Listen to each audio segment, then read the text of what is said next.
नमस्कार सर्वांना. कशा आहात सर्वजण? मजेत ना? आज आपण पाहूया मोर.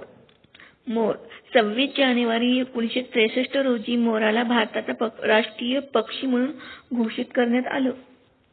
अधिकृत राष्ट्रीय पक्षी. मात्र तुम्हाला माहिती आहे का, याआधी भारताचा अधिकृत राष्ट्रीय पक्षी नव्हता. राजहंस. अनेक ऐतिहासिक आणि सांस्कृतिक संदर्भामध्ये राजहंस हा एक महत्त्वाचा पक्षी मानला जात असे. सौंदर्य, शुद्धता आणि महत्त्व. भारतीय पौराणिक कथांमध्ये त्याचे सौंदर्य, शुद्धता आणि महत्त्व यामुळे राजहंस हा राष्ट्रीय पक्षी बनवण्याचा संभाव्य उमेदवार होता. मोराची निवड. मोराची निवड त्याच्या धार्मिक आणि सांस्कृतिक महत्त्वामुळे करण्यात आली. मोराचा संबंध. हिंदू धर्मातील भगवान कार्तिकेय आणि भगवान श्रीकृष्ण यांच्याशी मोराचा संबंध आहे. सांस्कृतिक जोडणी. मोराच्या आकर्षक डिझाईन आणि भारतीय माणसातील खोल सांस्कृतिक जोडणीसाठी देखील ओळखले जाते.